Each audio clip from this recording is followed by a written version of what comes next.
expertise and knowledge whom we are going to engage with. And without wasting much time, let me invite John Njovu, who is a renowned economist and thought leader in global social economic development circles.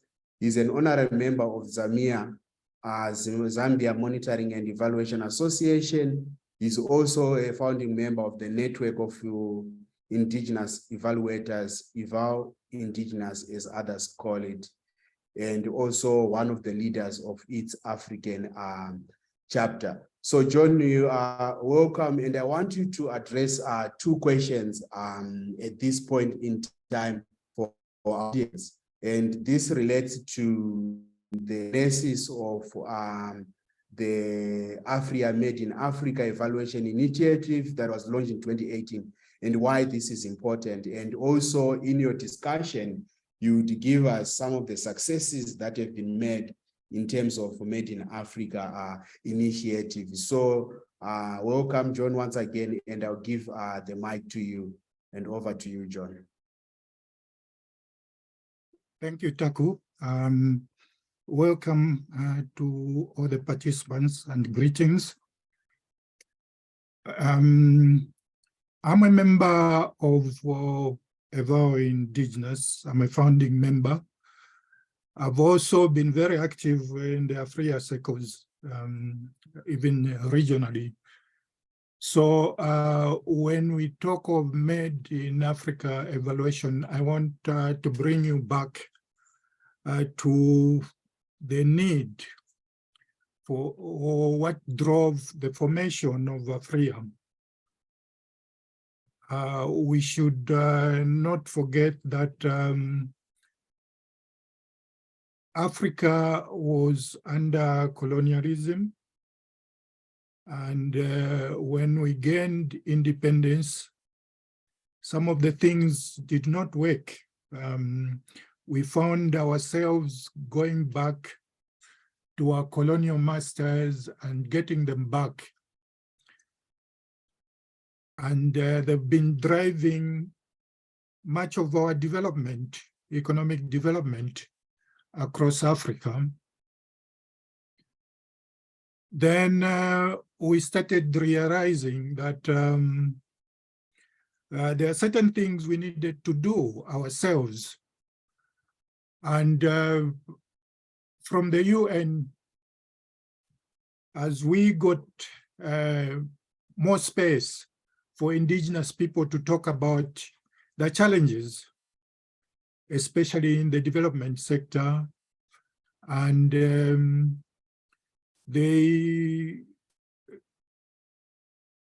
issues went globally, that we had the same challenges and we needed to get together.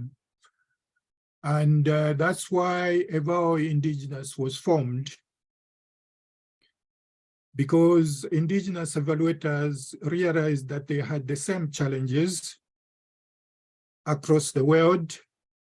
There were transient evaluators coming from the developed nations, coming to work on programs or evaluations in our continents. But we're not getting much out of that, because most of the people, even the people we thought were champions in evaluation on our continents, were becoming mere chola boys. Chola boys is somebody in the colonial term in Zambia that carried the briefcase of the colonial master.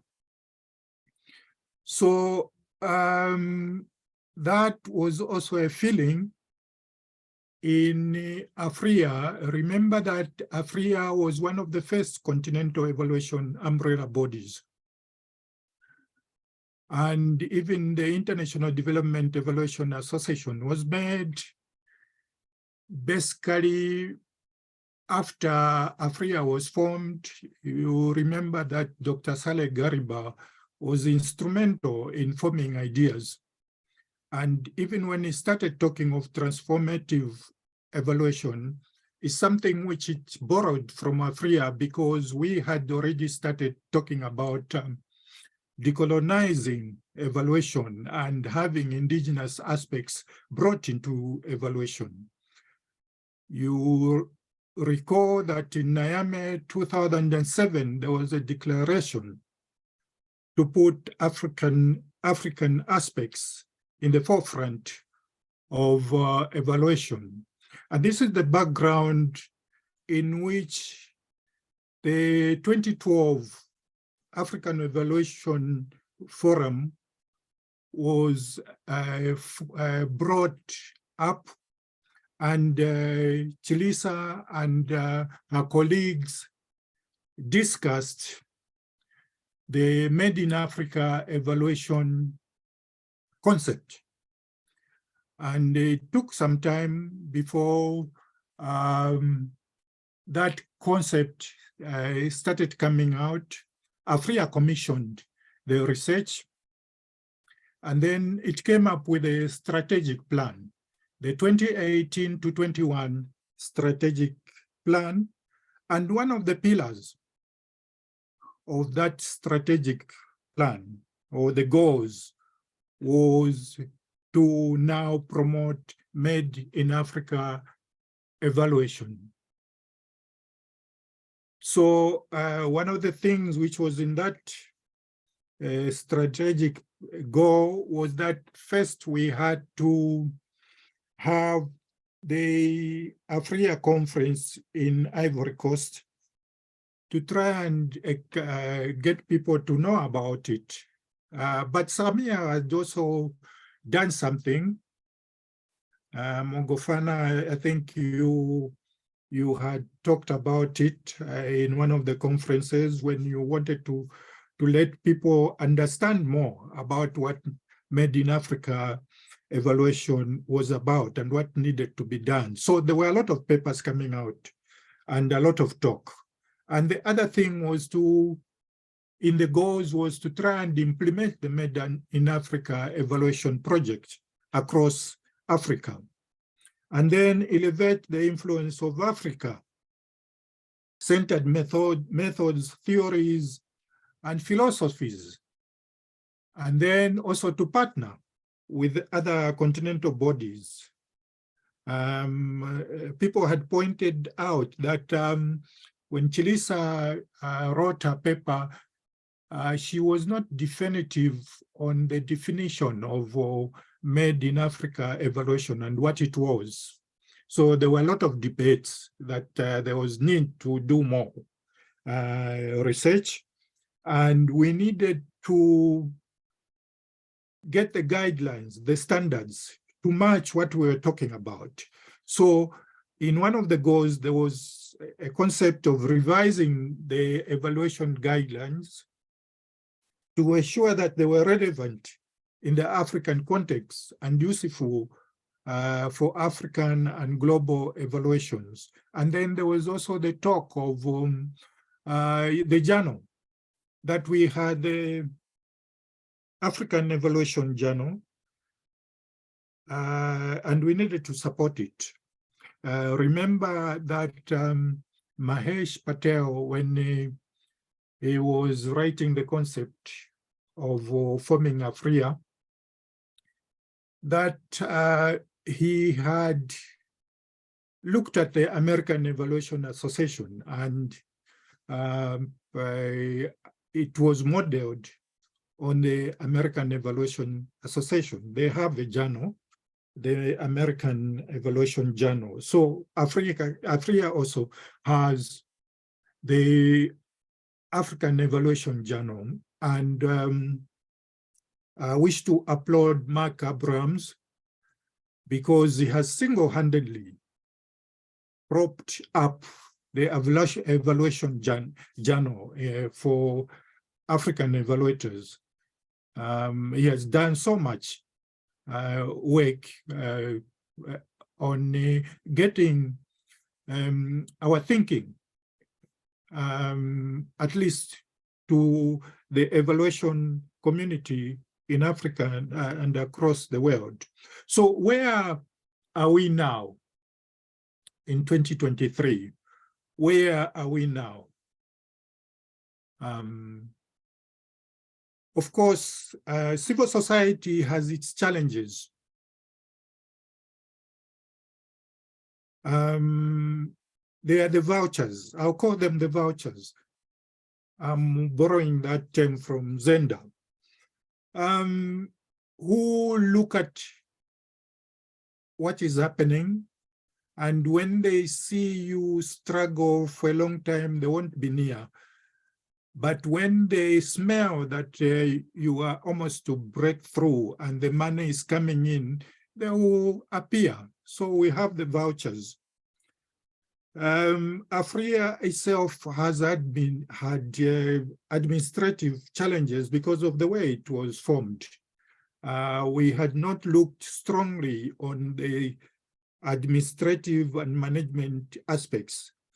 And for a long time, we have had challenges of management and administration.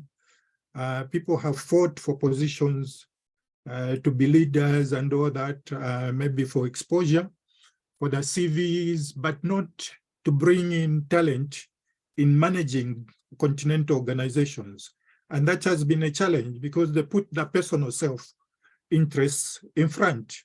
And they've forgotten that Afria was formed to resolve challenges of development across Africa. So we have had directional challenges, but we are getting back. We are getting back to why Afria was formed. It's about empowerment, empowering the African evaluators, empowering the indigenous communities. And for a long time, we opened our doors to the stars of evaluation from the developed nations, and we forgot about our knowledge keepers. And that was a challenge. The second challenge was because of resources. Financially, civil society in Africa depends on donor funding. And when they have challenges, they have a code, we also have flu.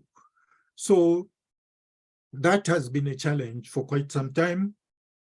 And one of the issues that was noted by evaluation leaders across Africa, they talked of not only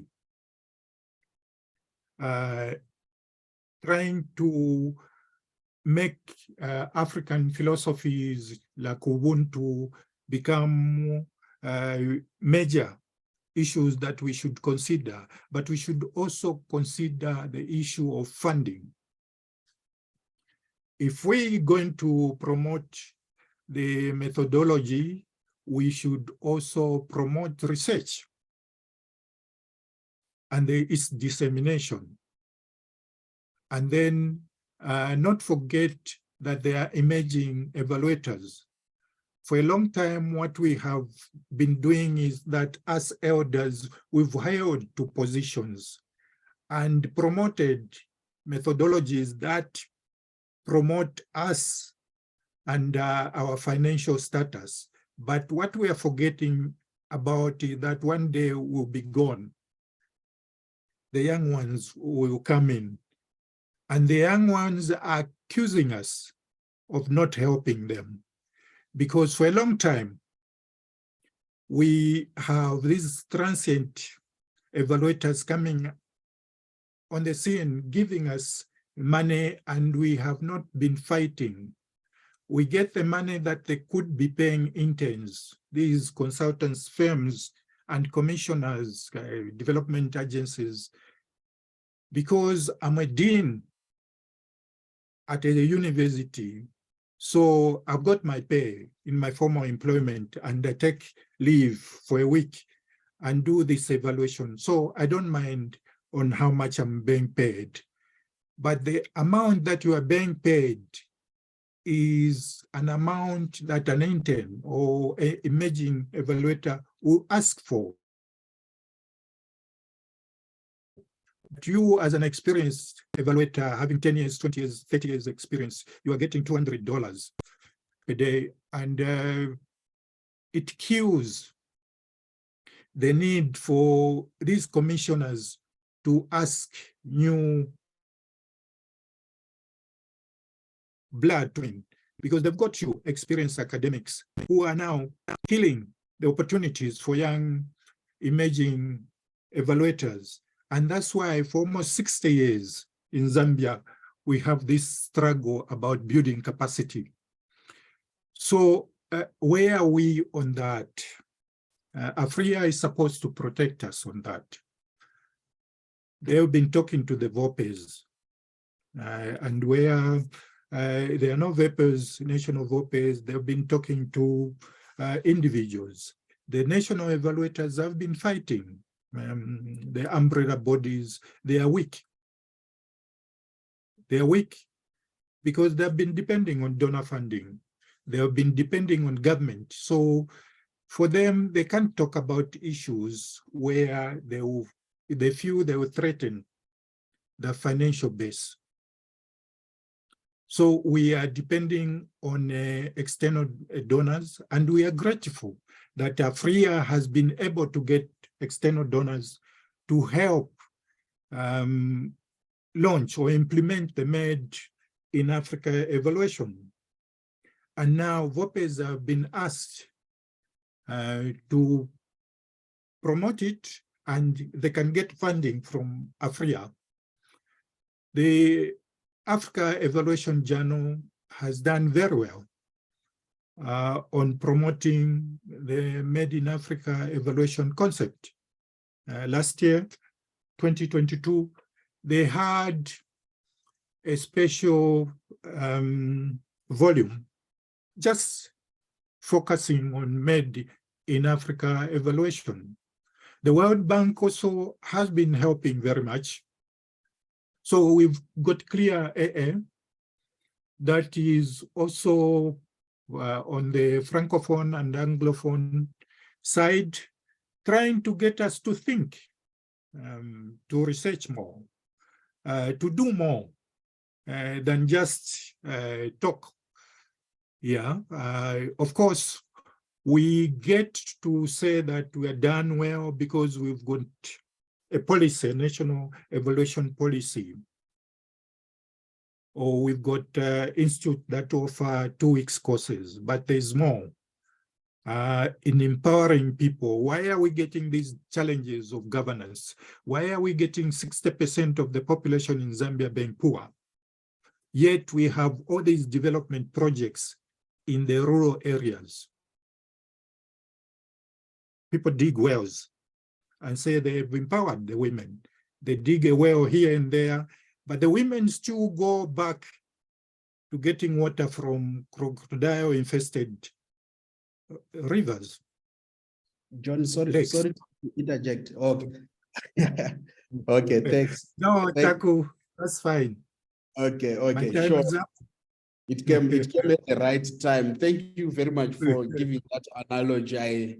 I presume that the effect of colonization cannot be underestimated with regards to how the evaluation practice, profession, and discipline has been shaped. And also thanks for alluding to some of the key successes that as a result of the Made in Africa initiative.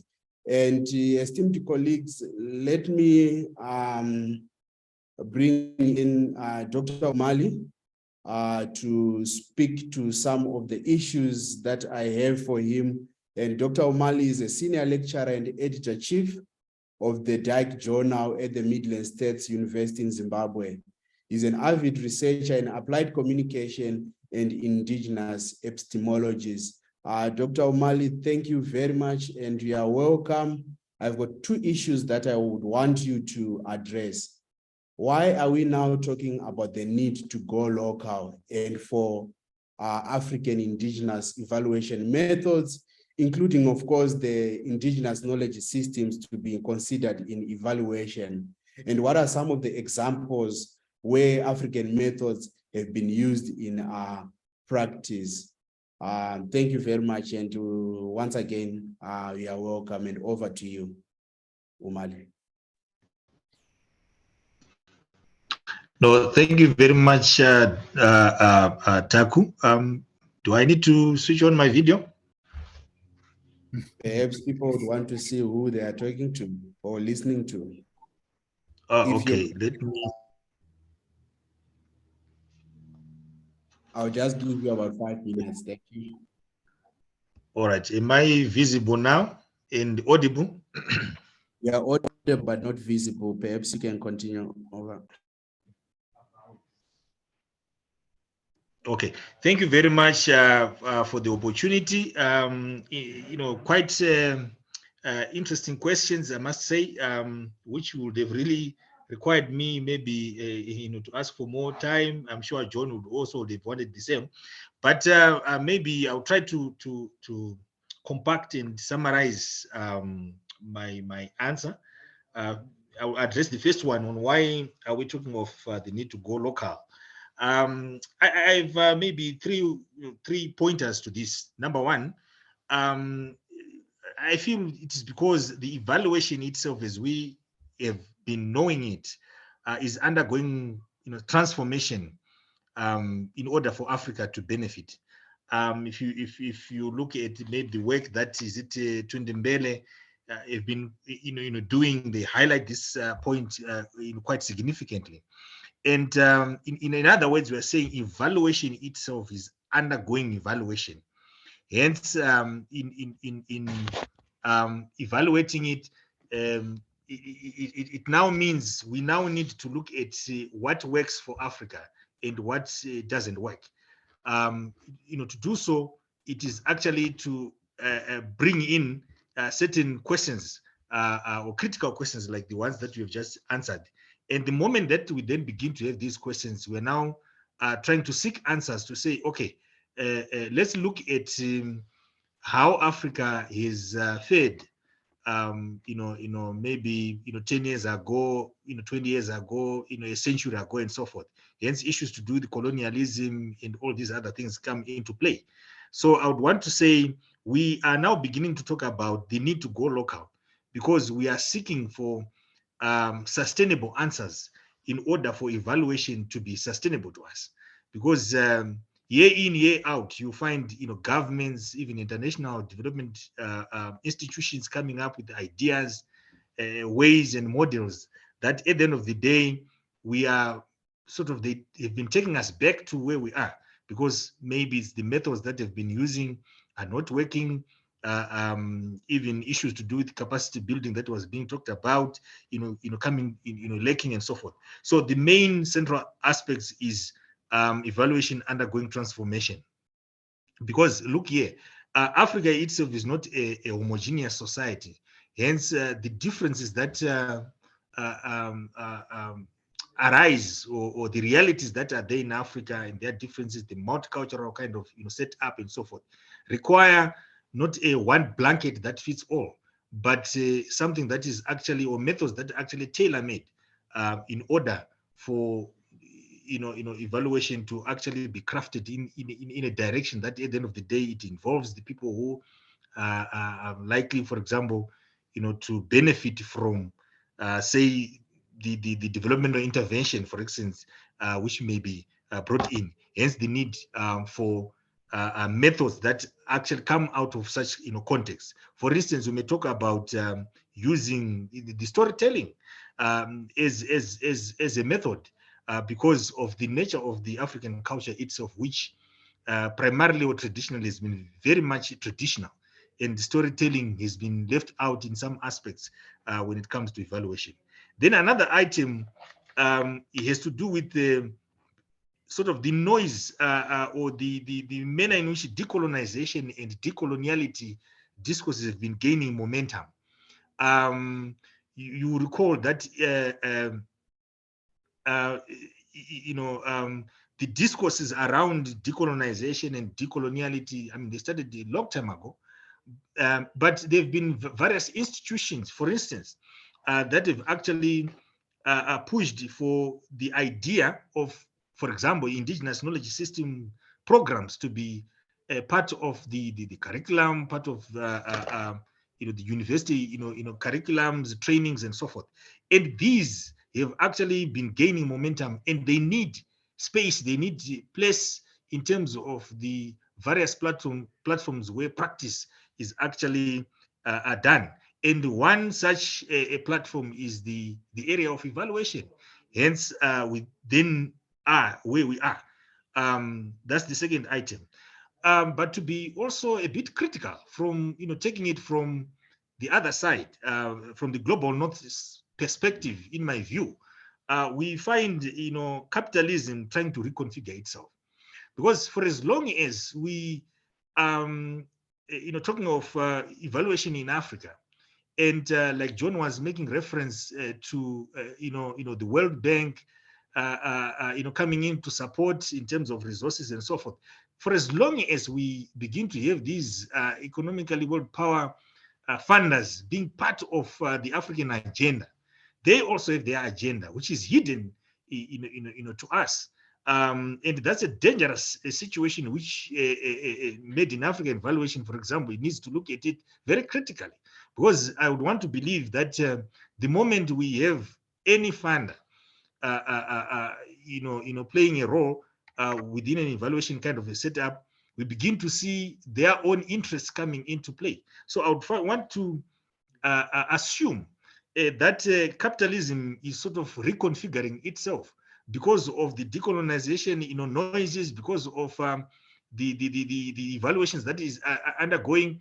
If capitalism does not, take steps to sort of protect its own interests, then it tends to lose out. So by supporting these kind of agendas, they're trying to also make sure that capitalism is sort of confined within the indigenous kind of systems.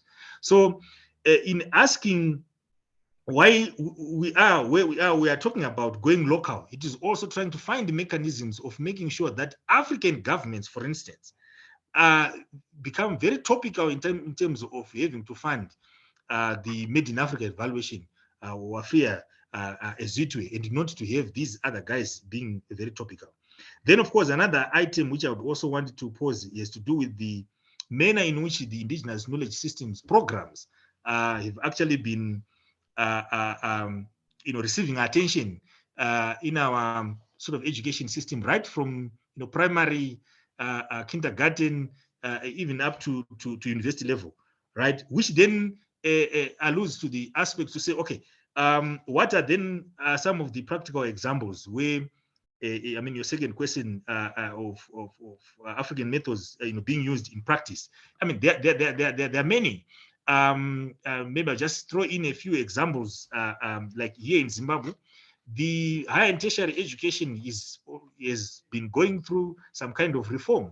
We now have what is referred to as Education 5.0, which is highly heritage based. You find innovation in aspects of being aligned to the indigenous knowledge systems. Be it in the area of medicine, be it in the area of food security and so forth. For example, in food security farming scenarios and situations, we now have what is referred to as the Pumvudza concept, which is designed to actually come up with the very practical systems of farming in areas where moisture or rainfall is a problem, and utilizing very small plots, and at the end of the day getting high yields. So such kind of areas are some of the examples. Then we can also come to the issues to do with the research. There's been a lot that has been happening in that particular area, where you find research that is being undertaken, for example, in most universities, actually pushing the idea of making reference to indigenous knowledge systems. And I'm happy that from the South African government, for instance, it has come up with the indigenous knowledge systems funding framework, where you find the push in terms of experimental research in indigenous knowledge systems is being done. Indigenous communities also being involved, actually exercising their equal rights to control how research is going to be done or is going to be conducted. And this enhances knowledge development not only of the indigenous knowledge systems themselves, but of course, the understanding of our own problems and the documentation really of the indigenous knowledge systems themselves, because there's been a gap in actually having these systems recorded somewhere for purposes of evaluators reaching out to that particular knowledge and then using it, and of course issues to do with human capacity development also comes into play. I really would have wanted to go on and on, Dr. Taku, but I would want to end here. Thanks very much, Mali, for that talk. I think it's thought-provoking. The issue that we have not been very much able to write about this indigenous knowledge system. It's really a deficit for our lovely continent, and I hope that this Made in Africa initiative will start to see more of writing, like what John has been saying, the series of papers that are there in the African Evaluation Journal. But you bring in an important issue that I would want Sandra Kokera to talk to.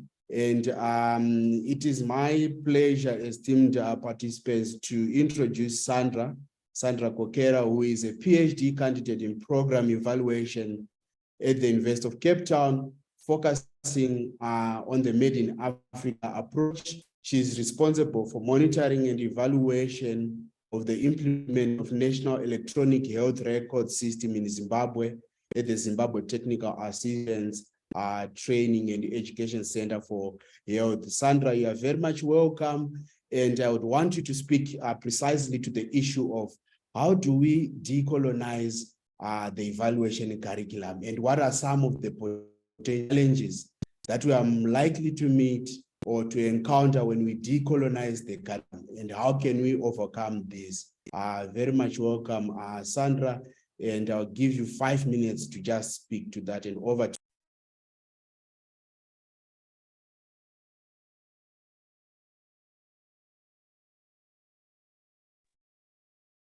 Sandra, are you there?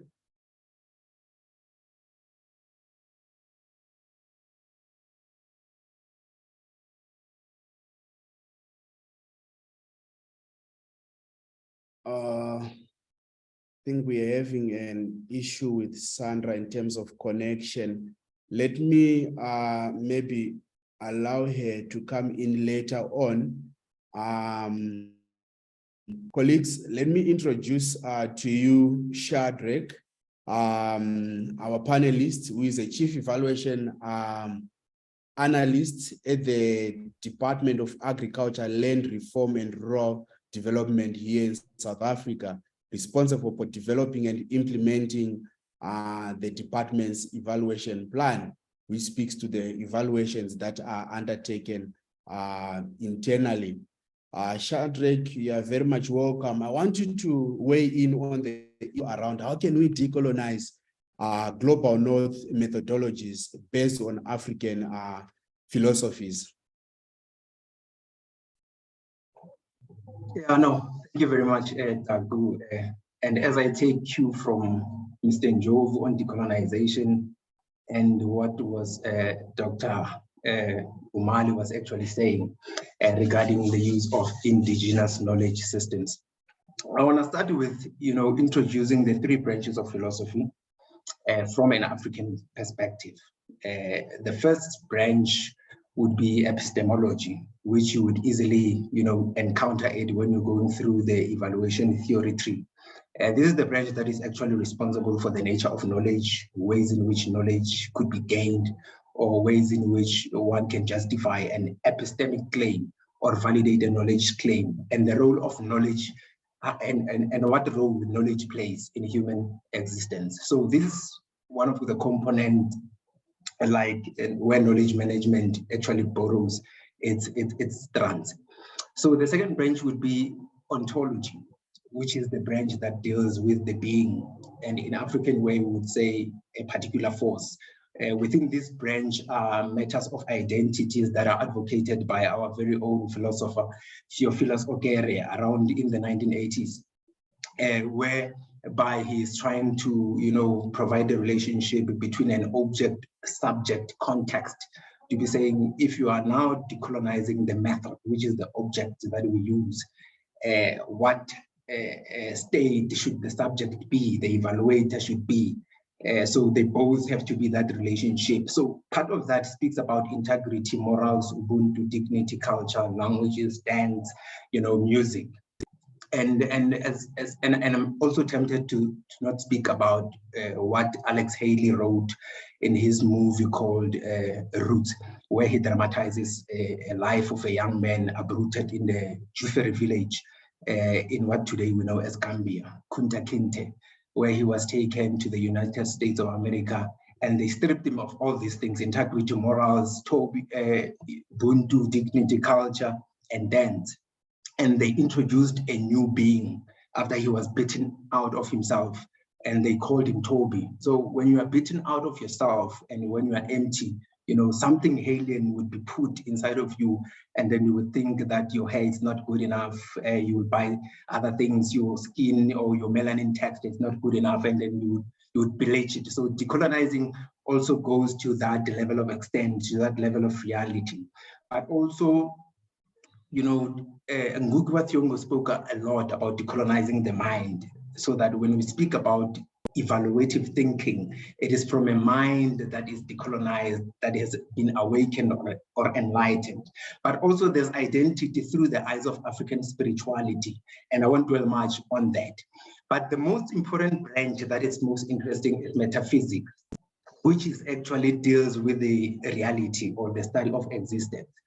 Part of that, the component called causality, as a metaphysical methodology, where it says every cause has an effect and every effect has a cause. This is the principle of consequentialism, that if something happens or if this happens, therefore this would happen. This is advocated a lot by a Gambia-born Dr. Nyang in the 1880s.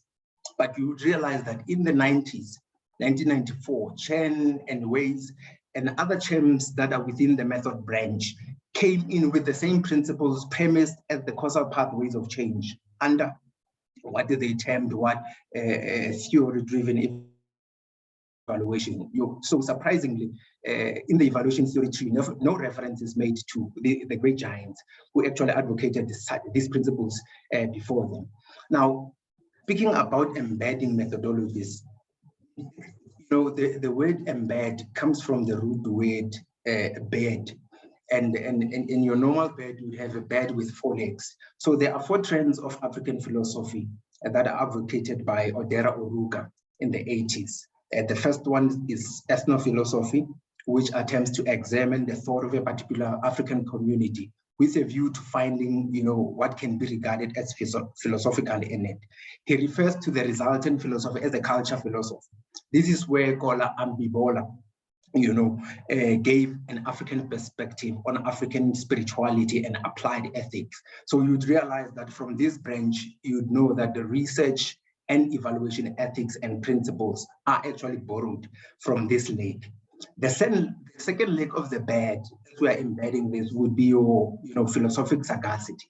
I think this speaks to a lot with what Mr. Njovu said in terms of, and Dr. Umali, in terms of decolonizing or the use of indigenous systems. So it stipulates that the world is not something discrete, but a series of interconnections, and interactions. Therefore, this pillar does not encourage looking at the general world views, customs, folks' tales, and beliefs of a people. Instead, it is a philosophy that is derived from the thinking or the thought of the wise person, who is called the sage, who is the evaluator of thought, an individual African elder who is a repository of wisdom, knowledge, and rigorous critical thinking. This is not considered usually when doing stakeholder mapping, but you would hear now when we speak of community-led evaluation or context-specific evaluation. These are some of the things that are actually slowly coming out. But the third leg, it's the most common one, which is called nationalistic philosophical, ideological philosophy, which is a pillar that emanates from ideologies of national liberation movements. So usually this pillar of the bed tries to develop a new political theory that is based on traditional African familyhood. It advocates for mental liberation and a return of African humanity. That is why today we still speak of, class antagonism, the offshoot of the bourgeoisie, or the lumpen proletariat, because this leg was not really featured when we gained independence. We inherited the crisis readings types of theories. But if this pillar was injected in the political theories and blended in the evaluation methodologies and approaches, I'm sure we didn't also be speaking about lobbying for political buy-in or the level of political inference within the evaluating space.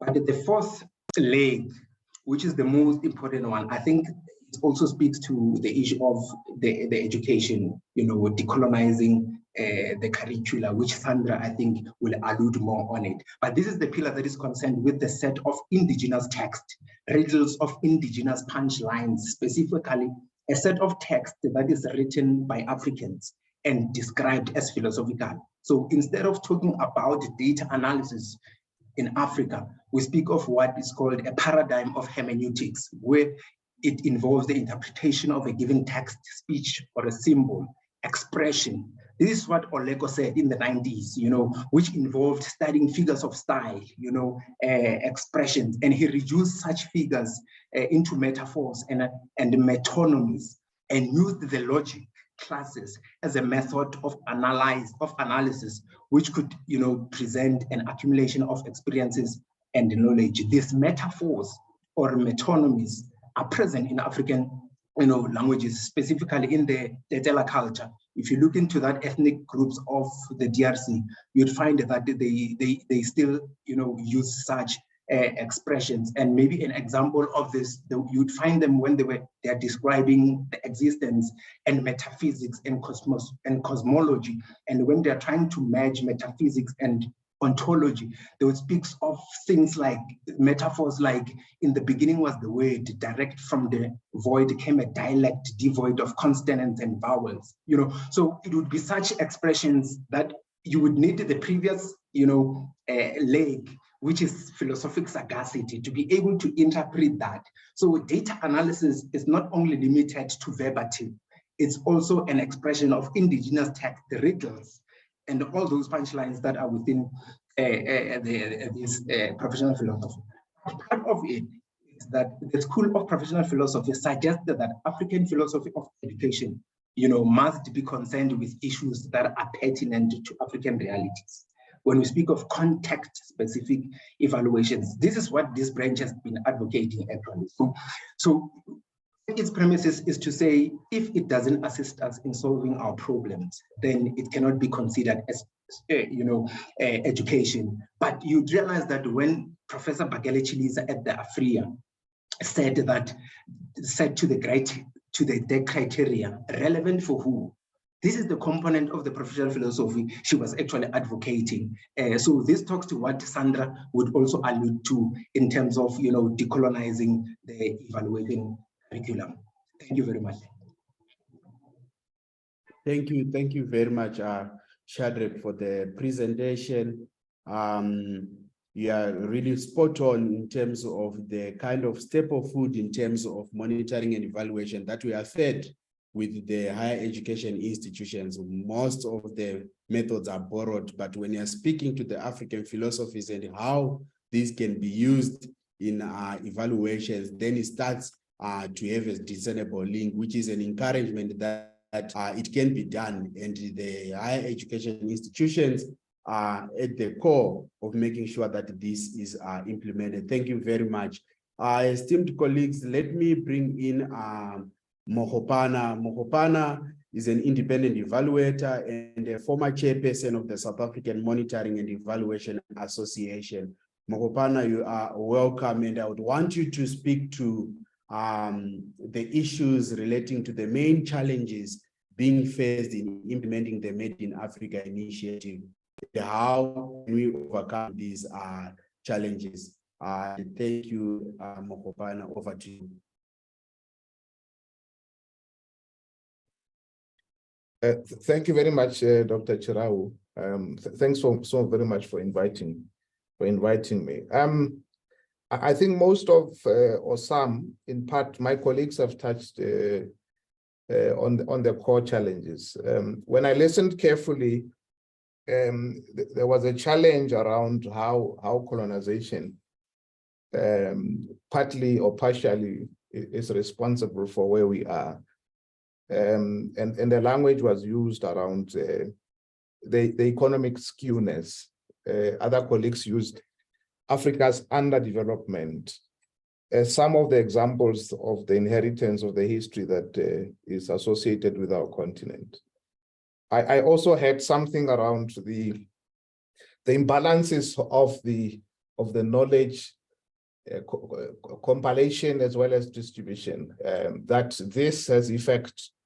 And I mean, my colleagues just now was talking at the philosophical level, that at a practical level, the way we approach it, because remember, evaluation is premised on theories. It's premised on a way of thinking. So colleagues are saying one of the problems that is really stifling our profession is around the imbalances of the knowledge, collation and distribution of this very, very long knowledge. And another problem, I picked it from the conversation already, was around why, if evaluation is as useful, our continent is still grappling with underdevelopment, which at times, if one looks carefully, one can assume that it's getting more entrenched. So that question was also raised. And I think these questions partially are linked to the power asymmetries, that the world is not as equal as it should be. And much as all of us are probably, touting about equality, all of us being equal and the same, but on practical terms, it doesn't look like that is the case. So we should not necessarily be surprised that our lovely profession that we are so dedicated to reflects those imbalances, which are mainly structural and so on. And the other thing, it was just around, if the power asymmetries are this entrenched, it therefore directly implicates on the type of knowledge that is used. What realities find expression? I mean, I remember of a story that I read of a missionary who was based in one of the African countries, where he made in one of the papers, the colleague, I forgot the guy's name, where he said, the missionary said, yes, an African brother is my brother, but less of a brother. And I think that type of expression, I submit that is still seen through the way we practice evaluation. By the way, we were purporting that evaluation is meant to influence policy and programs. The assumption that we produce evidence that find expression in the policy cycle, that helps us to improve how we develop programs, how we implement, and so on. But maybe the question we should pose is, so many billions are spent in conducting this evaluation. To what extent is the use of evidence filtering into policy and program making? I'm talking in reference to the continent. And so therefore that problematizes the fact that the utility of evidence produced through the evaluations is not necessarily as useful. Because if it was useful, it would have at least influenced the way we sort of implement the development. And I think the biggest challenge also for me, that it's around this utility of evidence, improvements of policies and programs for Africans. I think we are still at a superficial level in terms of the influence of evaluation in that, and I think it can do much better. I think I've probably talked to some of the structural challenges. You also asked the question about what could be done. At what I raised earlier, that if all of us are equal, if all of us have the abilities to contribute meaningfully and equally so, I think there's a need for a paradigm shift and a commitment also to those who probably indirectly hold a view that Africans are less in terms of abilities, to change their mindset. But it is ourselves as Africans. I mean, when Dadembata was explaining, he talked about a colleague who was taken somewhere, stripped off his own personality, his own characteristics to be something else. I think as ourselves as Africans, we have to start believing that we are capable and have the abilities to do these things. We are also equally responsible to contribute towards our own development. We can all sit here and blame some other people, but we're also responsible to some extent to some of our underdevelopment. We are also found to be corrupt. We can claim capitalism and so on. We're also found to be, when we get into positions of power, we abuse them for self-interest. Ourselves as African people, I think that type of a paradigm shift, a commitment to the bigger cause than self, also is an important aspect. The other thing is just really around the continuation of the research work that institution like the AEG has been promoting. I think it should be continued. I must also say that of recent, I've seen a call by MasterCard to take the conversation forward to a different layer so that we become more pragmatic, because sooner or later we'll be accused of being too theoretical and having conversation, the blame game conversation. And I think I'm glad that there's a study that's going to be commissioned to map in terms of where we are, to explore what would be the tools of trade that could be utilized within to improve this evaluation. The philosophies that we talked about at the practical level, what is it that needs to be done? And I hope that project will be able to give us some of the tools that we then begin to implement in our practice. But most importantly, also that paradigm shift should include not only the Africans themselves, but those who commission this evaluations to start embracing newness in terms of how we do evaluation. That would be my reflection, given the 5 minutes that you have allocated. Thank you so very much.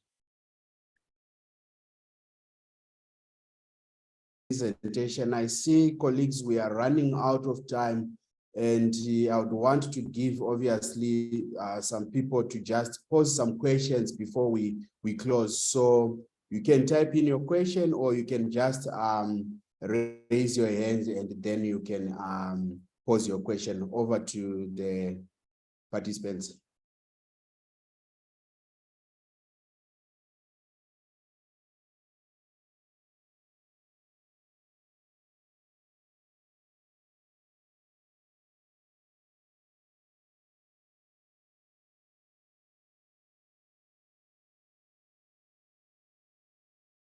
Do we have any questions?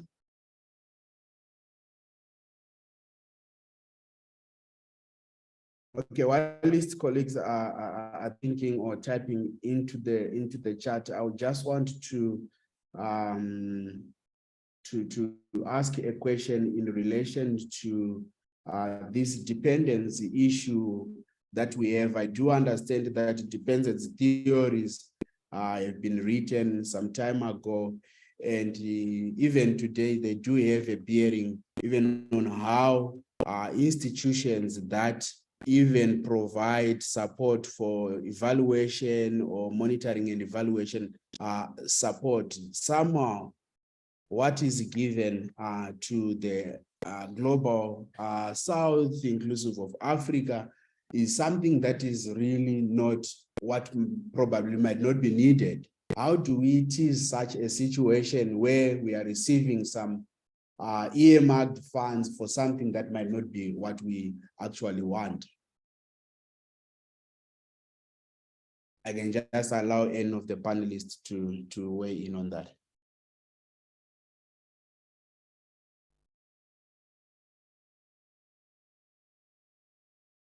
Maybe John?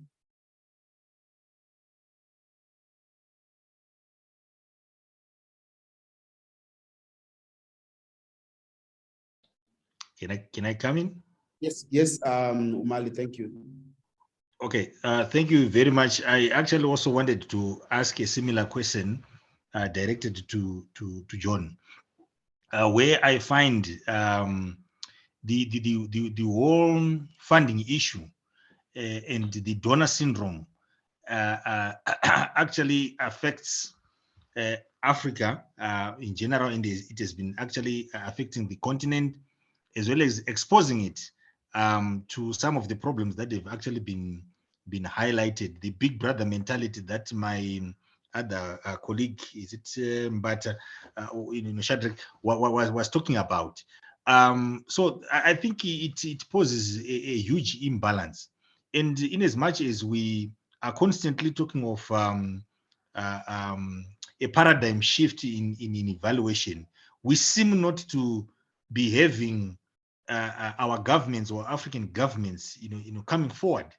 Really, there's always that gap, which international donors will then be, or funders will then be very much ready to, to sort of occupy, and that exposes the kind of efforts that are there, because at the end of the day, when we are talking about the practical issues that the last speaker was reflecting on, we need that which makes that practical elements kick, because I think it's now clearer to everyone, both the global north and the global south, that all efforts that have actually been suggested or been pushed or funded by the global north have actually not worked to the advantage of Africa. It is as if it's a well-calculated kind of situation, which we then makes one buy into. I know, is it Hancock in 1989, who actually did the research in his publication, who actually brings out the mechanics and dynamics of how these developmental institutions work. That they are, I mean, the message that I got is, is to say, we often take them as if they are innocent, yet in actual fact, there are certain hidden agendas that are there. I mean, talk of your World Bank, your IMF, and so forth, right? Which brings their role as if they calculate that the African continent must remain underdeveloped, so as to then appropriate whatever new theories, ways of doing things they might find in worth. So I think there's a problem there. We now need more of our governments coming into play.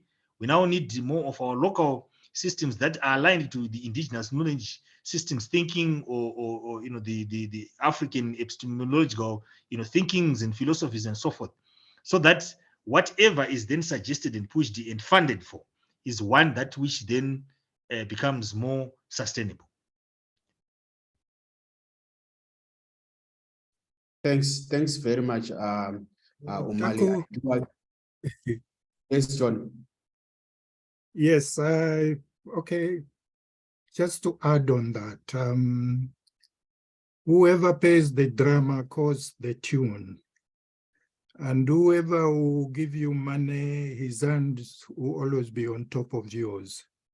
So this is something we should realize, and our own leaders have known that, our own evaluation leaders have known that. And I think there was a paper where they were calling for the African Unity body to come in and try to be funding the development of evaluation across the continent. But then you should realize that even itself, the AU is dependent on external funders. The African Development Bank is also not really financially free, as you may call. So it's up to us. And there is now a thinking that we should look at our high net worth individuals. If you are thinking of the billionaires and the millionaires who have these foundations and funds, they are just people. And there are quite a lot of sons and daughters of Africa who have made it well. Unfortunately, they have flown and they're living in London or New York. But we need to get them aboard. We need to get what we are calling now as the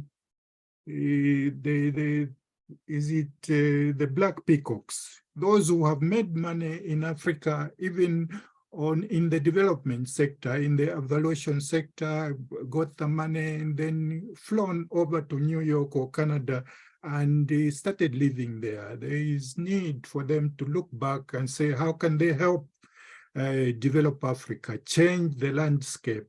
If we really need to be independent, there has to be an aspect of relationship to the land. What is your relationship to your land, to the land of Africa? Were you born there? Were your ancestors born there? How is your bond like? Are you just coming here for 2 weeks and doing your work, making your money and flying out? I thank you. Thanks, thanks, John. Shadrach, I see your hand was up. Do you want to weigh in before we close? Yes, Taku. Yeah, no, thank you very much. I think, most of the time when we start speaking about funding, we begin to sound like beggars, like we cannot do it ourselves, like we need an external, someone to come and say, have this, and we know the implications of that, and the colleagues that have spoken previously have actually indicated such dynamics when a funder begins to fund such a movement. Now, this is a movement that is not palatable to the tongues, not palatable to the ears. There are some people who are supposed to be here. If ever we wanted to lobby for funding right now, we could have actually extended them to actually the Western, because now when you speak of decolonizing the space, we are saying based on what the Western has provided us as their theories, as their methodologies, is actually encrypted, in the lines of epistemology of Egyptology, But the most interesting part, Taku, is that when most of the African countries were adopting and domesticating the national evaluation system, the government funded study tours. They went to New York, they went to Colombia, and they came back and then they did a write-up, and then they came back with M&E policies. One thing they missed about that is that they could have done the same thing. Government came with the write-ups. Now visit key institutions in in Africa, like your University of Timbuktu, your Makerere University, your Egypt, where some of this script are hidden in plain sight, and go to compare now to be saying, given these theories by Chen, given these things in the use branch, in the method branch, when you look into the evaluation theory, what is it that is ours in this thing? And then we start now, taking off those particles that we know that they are not ours. In that way, we would have embedded that, ethnophilosophy also professional philosophy also speaking of, not ethnophilosophy, nationalistic ideologistic philosophy speaks about embedding an African political theory. Now, we haven't done that in government or in politics, whereby we are embedding an African political theory from an African traditional family point of departure. And then we inherited the crisis reading systems or political theories. And then from now, those systems that we've been driving and writing on for years, we are now trying to put on a new wine in an old wine skin. And you know what happens when you put a new wine in an old wine skin? That wine skin, it begins to implode. And now we are actually experiencing that explosion, which we thought it was theirs is actually ours. How do we now inject it or fuse it together and blend it together? But it is a discussion between us and them acknowledging that, yes, these are your theories, because these things are not only in the 80s, as much as I've spoken about Odera Oruga and the 4 trends of African philosophies, there are, chains of etymology where these scriptures are hidden. You go to Timbuktu, these things that I've spoken about them, you'll find them there. You go to, etymology of Egyptology, you find the things there. You relate with them. So it is that these evaluations are not even used. You find them, they're funded, and then they don't get used. And I'm going to give a practical African experience that I'm sure people in this session now would relate to this. When someone prepares a meal or dinner, with a heavy heart, it is likely that the food is not going to be nice. And I'm sure most of us have experienced that kind of a thing. So it comes back to say, the person now who comes and write and produce these reports, it is on which state. It is also what I've spoken about in terms of subject-object relationship. And that you are writing these things with a heavy heart. Chakras cannot align because you're on a far world, you're on a heavy heart, you're mourning, you're scattered all over. So that is the component of African spirituality.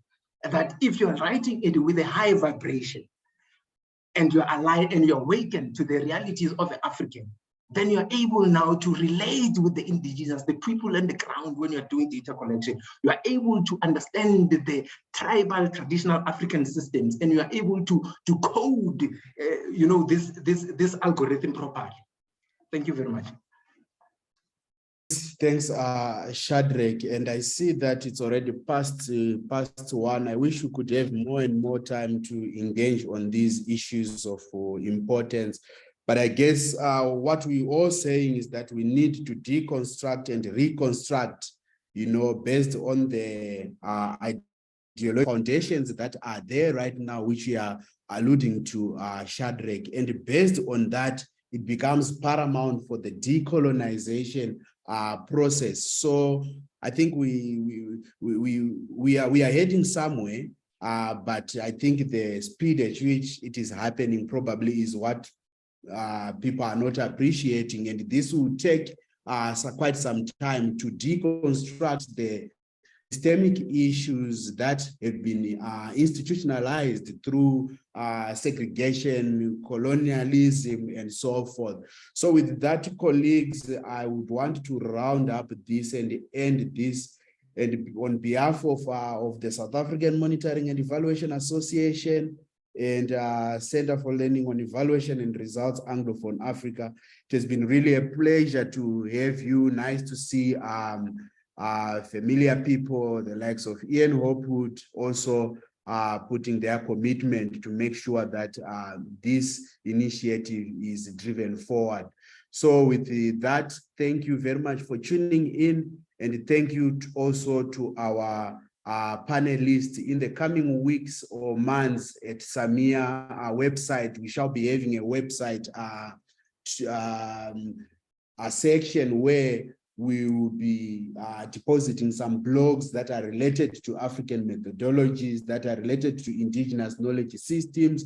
And once that is out, we'll be calling people to submit their abstracts and blogs, so that we start to popularize this more and more and make people aware of the initiative. And we run away from the fact that our indigenous knowledge systems are not yet well codified, but they are there. So we want to make sure that the awareness is there. With that, colleagues, thank you very much, and enjoy the rest of the webinars that are coming through this week and probably next week, courtesy of Global Evaluation Initiative.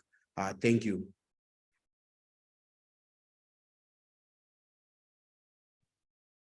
Thanks.